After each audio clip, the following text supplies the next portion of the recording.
Hello and welcome to Business Reporter. I'm Alistair Greener and today we're discussing how to enable business growth. And joining me is Mike Cherry from the Federation of Small Businesses. Good morning. Morning. How important is reliable connectivity for businesses today? Reliable connectivity is absolutely critical to help small businesses and their growth aspirations. In a recent survey, just to put that into context, over 90% of our members said it was critical to the growth of their business. And yet only a third, just over a third, are saying that they're not aware that superfast broadband is available in their localities. So there's a huge gap there between what businesses need and what is actually currently being provided on the ground. What's the link between connectivity and productivity?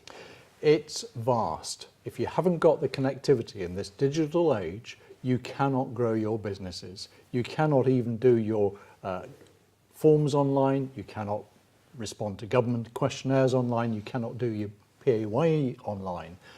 So there's a huge problem that businesses face. And of course, if you have to travel or use a third party, that increases cost, takes time away from your business. Do you think small businesses are aware of the support that's available to them? No, I don't think that they are. And I think this is where effective communication, as ever, whether it be from government, whether it be from industry providers, the normal ones, BT, Virgin and the others, in just making business aware. And it comes back to that awareness figure that I mentioned a moment or so ago. A third of businesses are only aware of what's available. That's 2/3 who aren't. So that's the digital infrastructure. What about the transport infrastructure? How important is that it's connected throughout the United Kingdom? Well, that is something that successive governments have struggled with. The FSB has been calling for a very, very long time on an integrated transport infrastructure.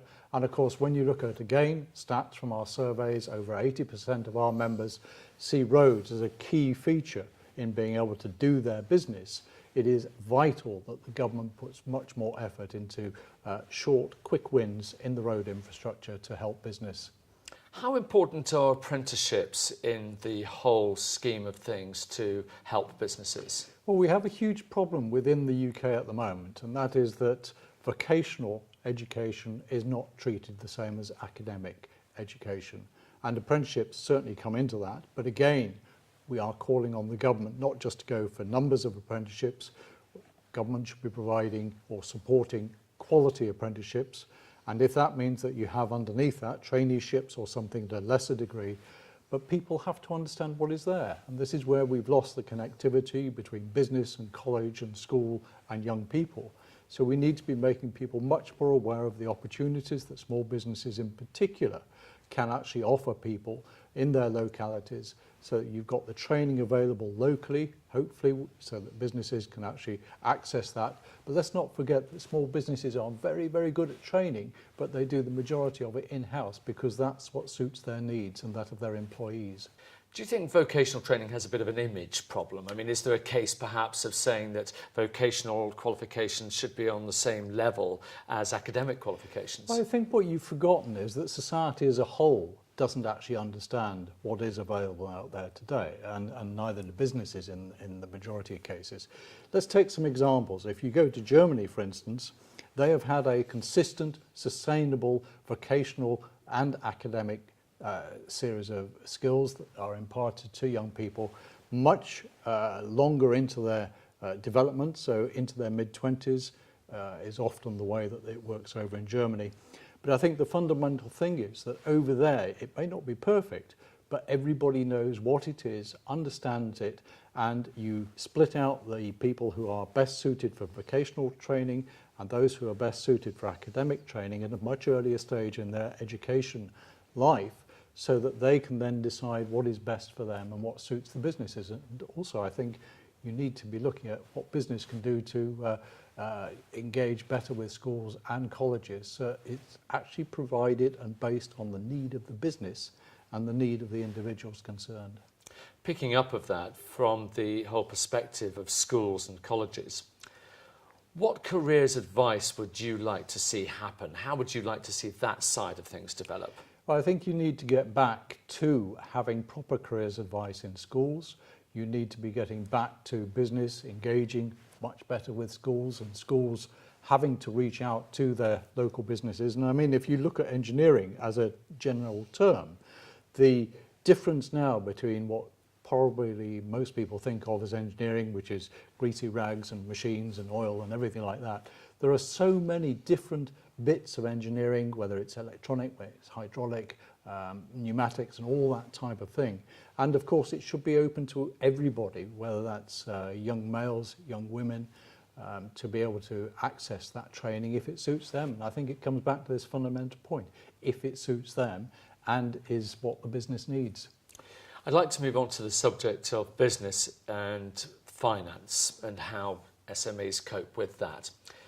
How tough is it for SMEs today to get finance? Well, ever since the recession back in 2008 and the banking crisis, our members and small businesses generally have had it much, much too difficult. You've got over 85% of lending to small businesses in particular still around the four main high street banks. And although there have been initiatives by government and communication from ourselves trying to push the alternatives, and we started this back in 2012 with our paper which was entitled Alternative Plus Finance, because you need more competition in the marketplace. You need businesses to understand that actually the high street bank, whether that be overdraft, whether it be loan, or whether it be factoring or invoice discounting, is not necessarily the right way for a business to fund its growth. So we were advocating that the government needs to be supporting far more competition in the marketplace. The Competition Markets Authority is currently looking at that at the moment. And we fully support, hopefully, what is going to come out at the end of that. You've talked a lot about the theories and the principles surrounding finance for small businesses. What about specifics? Could you give me some figures maybe that back up some of the things you've been talking about? Well, I mentioned that you've got 85% of lending still with the four main high street banks, and that is unsustainable if we are to encourage businesses' growth as we need to in the future. If you look at our recent quarterly surveys, 39% are still being refused finance when they go to a high street bank or other provider, and that cannot be right. And you've also then got the information that needs to be given out to businesses to make sure that they have the right support to put in a correct application so that they get that money first time, again, needs to be there. And you've got the government initiative around referrals. We're still waiting to see the detail behind that, so that if a business is refused when it goes along to a provider, at least they can then be referred on to an alternate who may be able to support that business's requirements for funding. So there's a lot of work that still needs to be done, but it comes back, as ever, to making businesses aware of what is available, for them not necessarily to be looking at the high street bank as the first port of call, but looking broader and getting the right support and help. And I think this is where the British Business Bank does have a greater role to play. We've been supporting their initiatives as they've come through over the last 2 or 3 years. And the British Business Bank, just for people who are listening to understand, is a player in the wholesale market. It's not a high street lender directly of its own. So it's been funding peer-to-peer and crowdfunding providers through the wholesale markets rather than direct to business. I'll come back to the British Bank a bit later on if I may, but you've touched on the alternative lending finance that's available to people. Do you think businesses really are aware of the alternative lending that's available to them?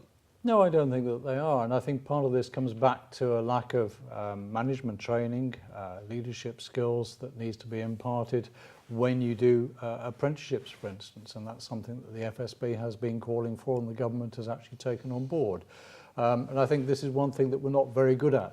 Small businesses often know their skill or their trade or whatever it is that they're actually providing their customers with. What we're not so good at necessarily is actually seeking that extra skill and training that we perhaps need ourselves, or being able to buy it in. And this is where the additional funding could help business growth in that respect, very much so. Do you think banks fundamentally need to change their attitudes towards SMEs? And you mentioned earlier on about the British Business Bank. What role do you think they've got to play in all of this? Well, if we look first and foremost at the high street banks, when the FSB did its first survey back in 2007, there were probably three things that we highlighted at that particular time. First and foremost was making sure that businesses knew how to apply for finance, whether that be overdrafts or loans, etc. Secondly, that we actually needed the banks to have proper relationship managers in place that understood business. And thirdly, so that they could do their business, for banks to actually train their staff properly. And I don't think even now we are seeing that in place. So that is still very much work to be done as far as we're concerned with the high street banks and how they engage with businesses. What you have seen over the last few years is the banks who have been very, very adverse to risk. You're now beginning to see a little bit of that returning into the marketplace with more businesses being able to access the finance that they need, but it's only a tiny percentage more. And I think what we need to be making sure of is that you have that consistency running through whatever it is that the high street banks are able to offer. Secondly, though, you need to be making sure that business knows where to go for the finance that it needs. And I refer to the publication earlier. That is a very good bit of information that should be able to help a business to say, do I actually need to go to the high street bank? Do I need to look at equity, or do I need to look at other forms of finance to actually fund the growth that I'm trying to achieve? We're hearing more and more about the Small Business Commissioner. Can you tell us a little bit more about that role and how they're going to actually help small businesses? Well, this comes back to the vexed issue and the really problematic issue of late payment and bullying in the supply chains. The FSB has been leading on this issue for very, very many years, for far too long, in fact. And what we hope is that the ideas now being consulted on around a small business commissioner is not just going to be another initiative that businesses may or may not use. It really needs to have proper teeth around it. We have to change the culture around large businesses just thinking that they can use their small business supply chains as free banking facilities, particularly when large businesses can often borrow much, much cheaper on the wholesale markets than small businesses can. You have been seeing over the last few years terms being imposed on business to extend payment from 60 to 90, 90 to 120 days, and in some cases even longer. That has to stop. You have an EU directive which stipulates that in the private sector it should not be any longer than 60-day terms.